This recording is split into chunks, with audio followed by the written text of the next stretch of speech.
What's up guys, Sarus here, and welcome to Car 166. Now this is a visual novel. It's a kinetic storyline, so there's really not a whole lot of gameplay to it.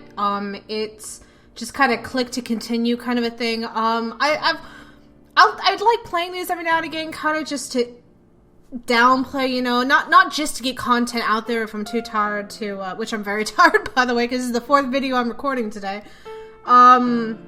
Kind of just to take it down, just to relax, to talk with you guys, and to watch this. And again, this is by Jack08, a gamer, or a game creator, content creator on Newgrounds that I absolutely love. I love his visual novels. I love his games. They really show his style, and I'm into that. I love his games, and I love playing them.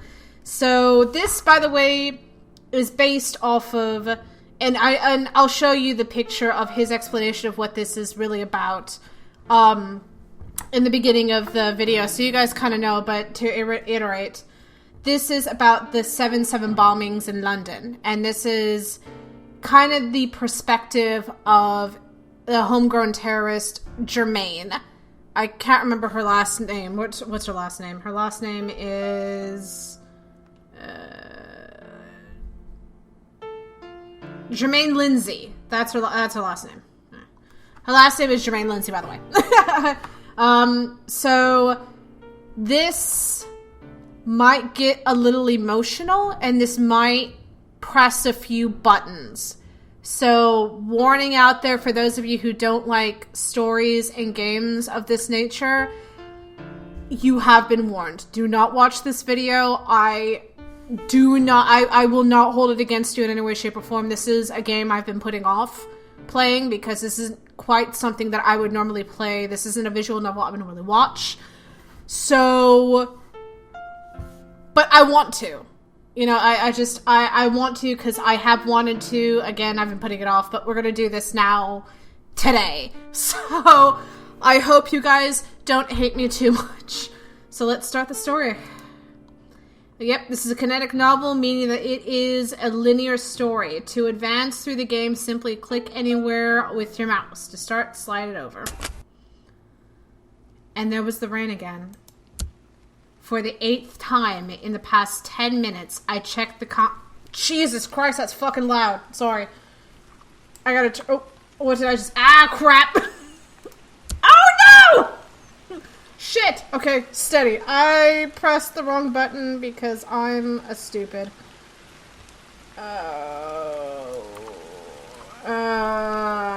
Because I'm dumb, and I don't know what the fuck I'm doing because I forgot that I have to use my I'm a mess. Okay. I feel the taxi slow as it turns into the side of the busy street. As I step out onto the hard pavement, I notice a pale man throwing me a cautious glare. I reach back into the taxi and carefully slip the bag around my back.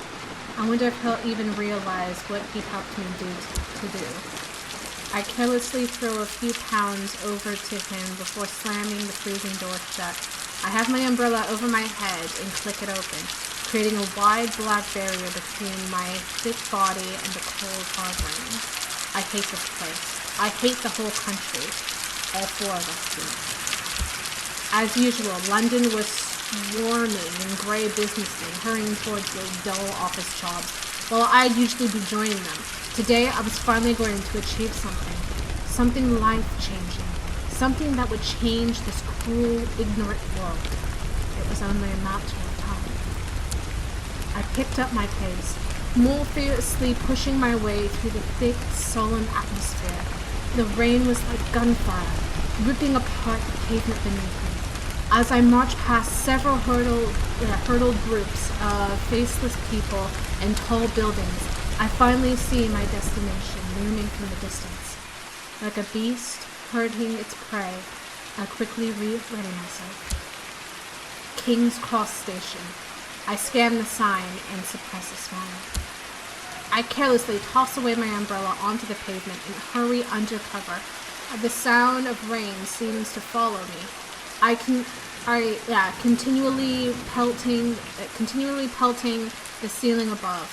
A quick few words to a clueless station clerk, and I have the white ticket in my hand. I guess it would seem pretty ridiculous that someone like me would bother with a ticket, but old habits die hard. I hurry down the slow escalator to step onto the gray stone pavement of the platform. The others are probably in their position already. I shake the crystal rain from my shirt and roll my neck. We had agreed on 4 locations, 3 trains and a bus. The sweet, powerful taste of revenge lingered in my mouth. What a beautiful texture it was. I slumped down into a cold metal bench, awaiting the train to arrive. My bag laid right up next to me. There were several adults and families dotted around the station, completely oblivious to the pain and suffering of the outside world. I feel the time ticking by, second by second. Every few moments, I whip out my cracked watch, uncovering it from the long sleeve of my black jacket. The hand finally showed 8:13. Any second now. I feel my legs shaking uncontrollably. I could feel a mixture of sweat and rain starting to leak through my black cotton sweater shirt. It was accurate to say that I was nervous. Whilst the whistle of the train I can't read today, god damn it! The whistle of the train finally erupted through the opening of the tunnel. I nervously get to my feet and tense every muscle in my body. I secure the content of my backpack with the tug of the shoulder strap and continue looking dead on. I probably look suspicious, but that hardly mattered to me now. I had been completely avoiding eye contact since I left my small, crappy apartment this morning. I wasn't completely sure why. Was it shame? Perhaps sorrow? Thoughts of abandoning the plot crept into my head. All I really had to do was walk back out to the station and throw the bag somewhere. I knew there was no way in hell anything could be traced back to me, seeing as my accomplices would all be dead in a matter of minutes. Plus, I hadn't even killed anyone before, and I didn't really consider myself a violent person. Did these people really deserve to? I shake my head and force my eyes shut. What was I thinking? How dare I feel sympathetic towards these animals? They were vermin. Vermin only I could destroy. The train's cars whiz past me one by one, leaving it completely to chance which one would feel my reckoning. It was almost like something off the late night show. The pale train finally comes to a steady, slow stop. A compartment labeled car 166 stands tall in front of me, like a soldier standing before an enemy tank. I accept my fate. As people start to line up behind me, a reflection of the car window fizzled into view. My dead brown eyes stared back at me, revealing no emotion or thought. As the train's red doors slide open, several men, women, and children shoved past me to board it. One by one, they pushed me further and further away from the doors. My legs finally give in as I fall. Slam! A wave of anger and disgust collapses over me as my hands crash into concrete with the hard floor. Damn it! These animals have no respect for anything. I force myself up carefully, tugging my bag around my back. No apology, no recognition. I didn't expect much more. A clear, crisp voice erupted as I stepped through the door. Door closing. I gritted my teeth as I watched the doors close. I stand against the yellow pole closest to the door and try to relax the muscles lining my face. A stench of rain and mount fills the air as the train jolts forward. I quickly straighten up and securely grab the pole beside me. People were around me on all sides. Not a single seat was left empty. I finally had a reason to smile. As the train gushes through the station and into the clear. The sound of rain pelting metal and glass filled the otherwise silent scene. A swift look at my watch showed that it was 20 to 8. I feel in my pockets for my wallet as I stare carefully at the ground. The black slab of leather securely held a photo of my wife, smiling carelessly on our wedding day. There was no reason Samantha had to know about this. She would never understand. As its warm touch, I gripped it tightly. I tug it out of my pocket and whip it open to my one free hand. Just as I had remembered, the photo of her was there. I carefully pull it out, revealing a photo of my kids behind it. All 3 of them were there, looking happily towards the camera as they climbed shoddy play equipment at a local park. I almost smiled. I stuffed both photos into my trouser pockets and tossed the wallet into an empty space on the floor. For the first time in hours, I accidentally make eye contact with someone. It was a child, no older than 12 years old. He wore a white and blue school uniform with a small pile of textbooks held under his arm. Underneath his mop of black hair, I could see his eyes firmly placed a few centimeters above my right shoulder. Damn it. I quickly secure the bag to pull with a pull of the straps. I realized that its back zip had loosened, revealing a few centimeters of its contents. My heart was racing. Without a second thought, I quickly stuffed it back behind the material and pulled the zipper shut. I looked back up towards the kid. He's gone. I feel my dark skin instantly drenched in sweat. I scanned the compartment, pushing through people and searching every single inch of car 166 I can manage, but I can't see him. I swear under my breath and feel the passenger's eyes drilling into me.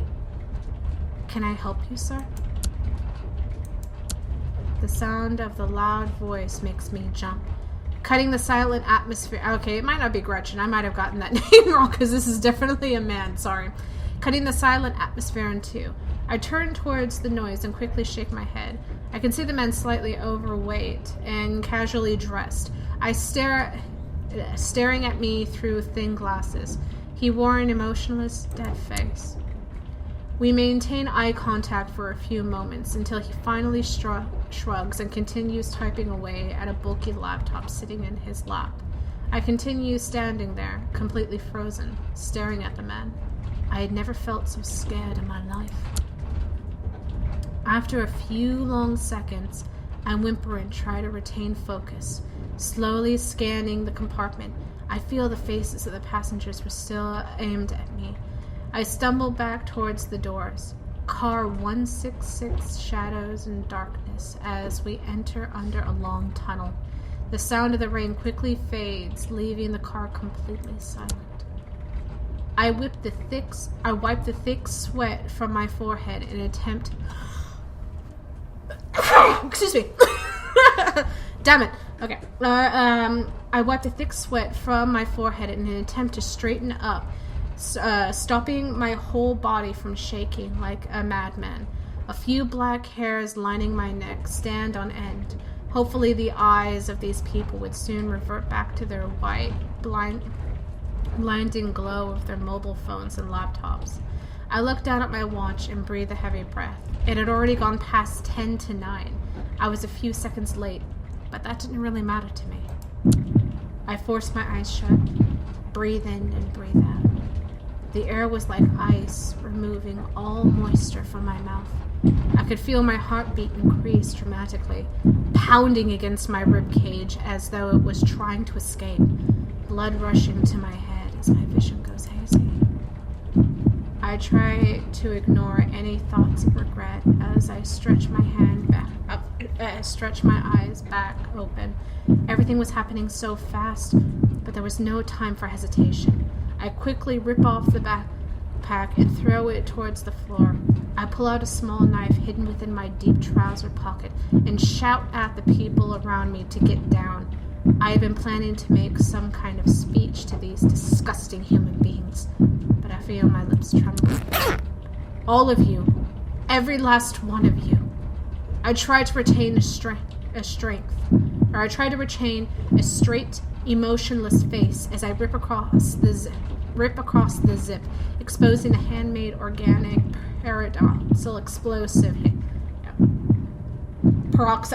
organic peroxide explosive. Hidden inside. My mutterings began to echo throughout the compartment. I wipe my eyes and stand up, gripping the thick plastic container coated in gray duct tape securely within my hand. Will feel the pain and suffering the women and children in my country go through every day. You and your sinful, twisted country are directly responsible for this. My lips lock shut, shaking too violently to speak another word. I breathe a heavy breath and go to the active explosive before forcing down its small plastic switch. I scan my audience, watery tears and fat flesh desperately hiding their pink faces.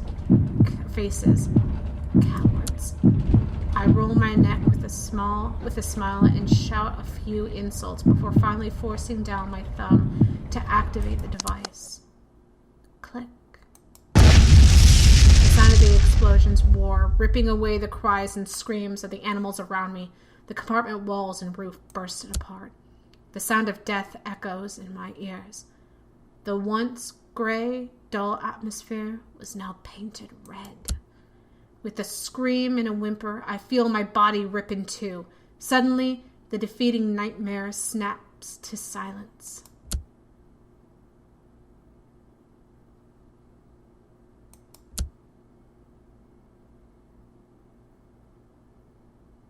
Is that it? There we go. Devastation fills the dark, horrific scene. The falling walls of the tunnel are drenched in warm, thick blood.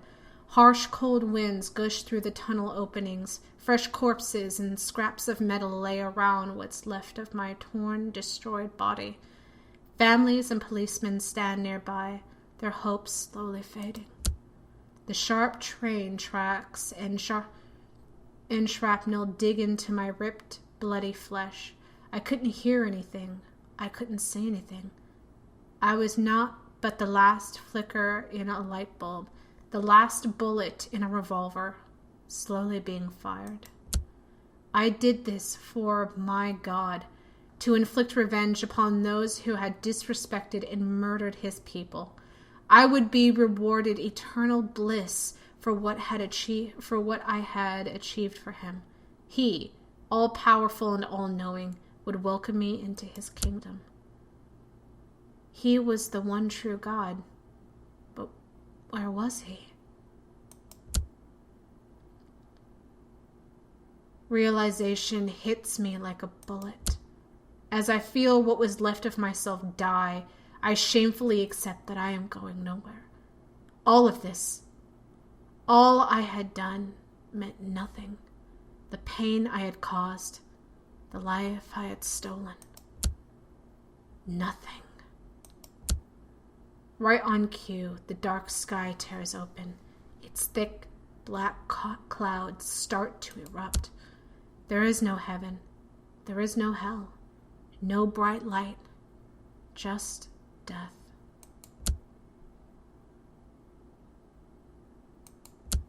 And there was the rain again.